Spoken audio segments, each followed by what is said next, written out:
Mirar lo que ocurre un poco más allá de nuestras fronteras y para eso tomamos contacto con Francisco Tagle, que es académico de la Facultad de Comunicaciones de la Universidad de los Andes, es doctor en estudios latinoamericanos. Cuba nos convoca, no solo a nosotros, en muchas partes del mundo, en mucha preocupación, en parte porque sabemos que algo pasa, pero no sabemos, es parte del problema, exactamente qué es lo que pasa, porque no nos permiten saberlo, entre otras cosas. Francisco, buenas noches, gracias por seguirnos. ¿Cómo estás?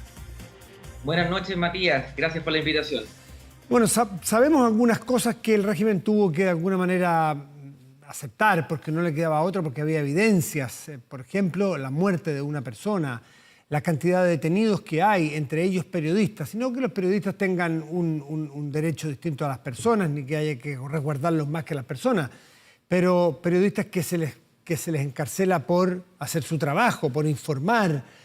Y la impunidad total de un régimen autoritario que encarcela a periodistas de medios internacionales, no solamente lo hace con periodistas locales, es decir, la presión internacional parece que no importara mucho en este caso. ¿Cómo ves tú y si crees que la medida que tomó el régimen de cortar Internet o de regularlo ha enfriado la movilización que iba creciendo a partir del domingo? Bueno, realmente, como tú señalas, Matías, siempre respecto a Cuba, como se trata de un régimen totalitario, ¿no es cierto?, hermético, muchas veces lo que sabemos de Cuba es un poco a cuentagotas, en primer lugar. En este sentido, es cierto, tras las protestas del domingo 11 de julio, el gobierno apagó Internet, sobre todo para apagar las redes sociales. En este sentido, WhatsApp se había transformado en una herramienta clave para organización de estas protestas que se enmarcan en un contexto de la pandemia, de una grave crisis económica que tiene que ver con falta de alimentos y también, ¿no es cierto?, incluso con apagones de electricidad. En este sentido, el régimen de Díaz-Canel lo que hace, ¿no es cierto?, es cortar Internet para que no solamente el mundo no sepa bien lo que está pasando en Cuba, sino que también los propios cubanos no se enteren de lo que realmente está pasando y no puedan usar, por ejemplo, WhatsApp como una forma de organización para hacer una suerte de acción colectiva y protestas contra el régimen. Es interesante porque el último gran antecedente que tenemos en Cuba de una protesta importante fue el famoso maleconazo del año 1994 durante el período especial. Recordemos que cuando cae la Unión Soviética, Cuba pierde un gran aliado económico. En este sentido, comienza un período especial, como se le llama, donde se caracterizó por una suerte, ¿no es cierto?, de falta de alimentos, Claro. falta de medicinas, etc. Y en ese sentido, ese famoso maleconazo, donde fue una serie de protestas que ocurrieron en el malecón de La Habana, bueno, fueron rápidamente apagadas por Fidel Castro. Sin embargo, ¿qué tenemos hoy? Hoy, ¿no es cierto?, a diferencia de ese maleconazo del año 1994, hoy existen las redes sociales. Existe en Cuba, en los teléfonos móviles, donde la gente utiliza los teléfonos, ¿no es cierto?, como una manera para comunicarse y poder, ¿no es cierto?, gestionar estas protestas contra el régimen. Asimismo, yo creo también, Matías, que es importante tener en cuenta que Díaz-Canel no es Fidel Castro. Claro, no tiene la fuerza En, probablemente. en este sentido, claro, Díaz-Canel no pertenece, ¿no es cierto?, a los barbudos revolucionarios del año 59. De hecho, Díaz-Canel nació en el año 1960. Es decir, ni siquiera había nacido para el momento de la Revolución Cubana. En ese sentido, Díaz-Canel es visto como el típico funcionario del Partido Comunista que fue escalando posiciones, llegó a ser ministro de Educación, etcétera, y asume el poder en reemplazo de Raúl Castro. Pero, sin embargo, Díaz-Canel no es O sea, Fidel. En para este muchos, sentido, ¿hmm? sí, para muchos lo que está gobernando Cuba hoy día es una junta de gobierno, más que un líder indiscutible como fue en la era de los Castros, que decir, de Fidel sobre todo. Y la mejor evidencia de eso es que hay crónicas, por ejemplo, del 14 y medio, que es un diario digital de la oposición, de Giovanni Sánchez, donde se señala que Raúl Castro, que uno suponía que ya estaba alejado, que había dejado el poder, ha participado de reuniones el día domingo y lunes para justamente sofocar las manifestaciones opositoras. Por lo tanto, hay un poder que tampoco es tan firme como lo fue durante los primeros 55 años, por así decirlo, los primeros 60 años, lleva 62. Claro, en el fondo reaparece, como bien tú señalas, la figura de Raúl Castro. Un Raúl Castro que se había retirado en cierta medida, vuelve a aparecer, porque recordemos que Raúl Castro no solamente pueda tener una cierta ascendencia en la ciudadanía cubana, sino que también es muy importante en el ejército cubano. Recordemos que Fue el jefe del ejército durante muchos, jefe, muchos años. de la revolución Claro. hasta su retirada fue el jefe del ejército cubano, de las Fuerzas Armadas cubanas. Por lo cual, en cierta medida, y creo que pensando en un futuro, la clave también en esto también está mucho, tiene que ver en el apoyo que ha tenido la revolución respecto a las Fuerzas Armadas. Francisco, anoche cerrábamos esta entrega señalando que había información suelta, no confirmada y de la calidad que sabemos que tienen las redes sociales, que les hace falta muchos filtros de confirmación. Pero por eso las dimos sabiendo que era eso, porque tampoco hay mucho más que confirmar, porque no hay muchos medios en el lugar, los medios locales están totalmente cooptados, los medios oficiales, que decir, son un chiste, como en cualquier dictadura. Por lo tanto, las redes sociales de algo sirven, aunque no. Y se hablaba de una suerte de liberación, le llamaban algunos, de Camagüey, una zona, una región de Cuba, que habían logrado incluso que militares o policías se pasaran al bando de la ciudadanía que protestaba. ¿Eso se ha podido confirmar? ¿Será cierto? Venía de muchas fuentes distintas, pero ninguna oficial ni de prestigio como para creerle.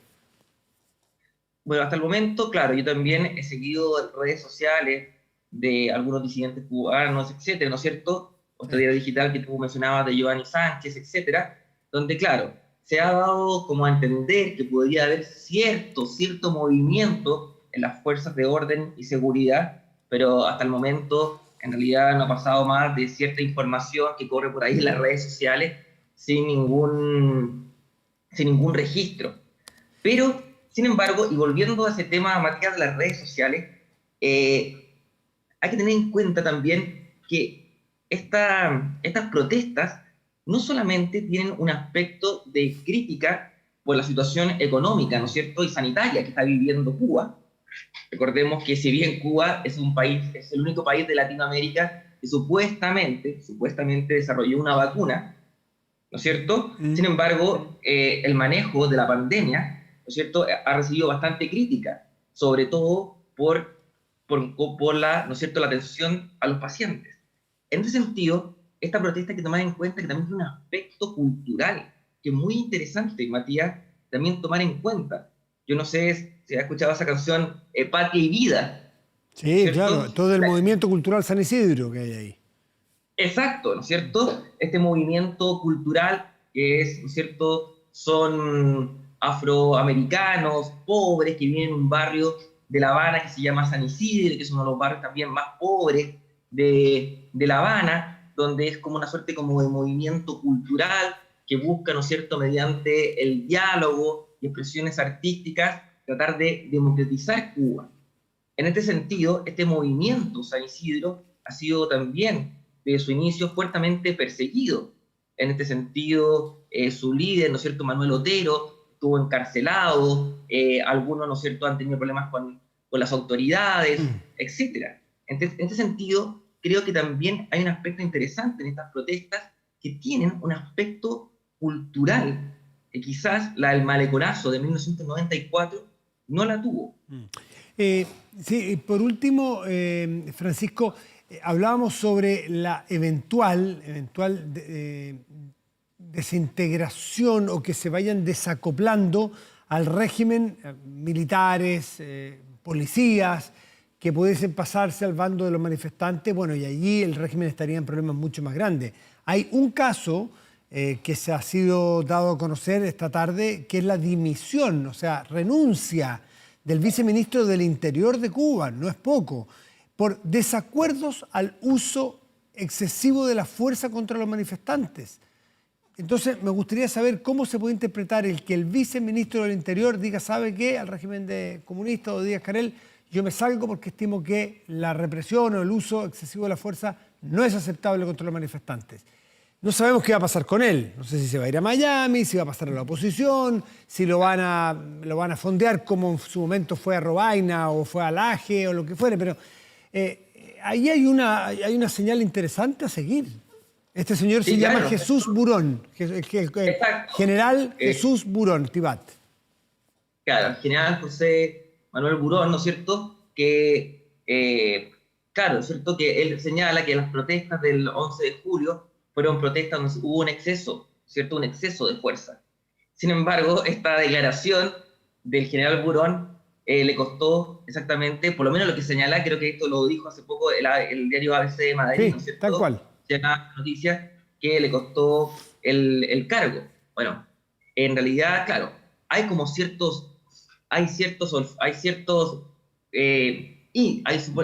pistas, ¿no es cierto?, de alguna disidencia militar. Pero yo creo, Matías, que todavía es un poco temprano para decir si va a haber o no algo más allá, ¿no es cierto?, de mayores disidencias militares, de un ejército que es sumamente, ¿no es cierto?, adoctrinado, que lleva 60 años adoctrinado, por lo cual, y donde no olvidemos, ¿no es cierto?, que el propio Díaz-Canel también perteneció al ejército, por lo cual esta como suerte como de separación del mundo político y el ejército tampoco no es tal. En cierta medida los dirigentes del Partido Comunista, muchos, ¿no es cierto?, como este mismo Manuel Turón, ¿no es cierto?, Durón, perdón, fue miembro del ejército, por lo cual es bastante complejo esto que pueda pasar en el ejército. Pero yo creo también, como tú bien señalas, que es una de las claves sobre lo que pueda pasar en Cuba en el futuro. Bueno, y también para qué hablar, ¿no es cierto?, del rol que pueda tener Estados Unidos. Ahora, tú tocas el tema de Estados Unidos y ahí uno se pega el salto de la política doméstica cubana al enclave geopolítico que durante la Guerra Fría fue importantísimo, ¿no es cierto? Cuba, sabemos que fue pieza fundamental en la Guerra Fría, como base de la Unión Soviética. No existe la Unión Soviética, pero existe Rusia. Y si uno ve los medios oficiales de Rusia, están bastante encima y dando cierto apoyo. No solamente se lo da a Nicaragua, no solamente se lo da Venezuela, Argentina, algunos otros gobiernos y regímenes, se lo da a Rusia de alguna manera. Entonces, si esto se transforma nuevamente en un tablero de ajedrez Cuba y Estados Unidos presiona por un lado, bueno, podemos ver nuevamente que se convierte en un escenario de, ya no Guerra Fría, pero de tensiones geopolíticas mundiales, ¿o tú crees que ya pasó eso? Bueno, yo creo que, claro, tal vez, ¿no es cierto?, no estaremos en esa suerte donde Cuba, ¿no es cierto?, fue casi la pieza clave que pudo tener casi una tercera guerra mundial. Claro. La crisis de los misiles y todo eso.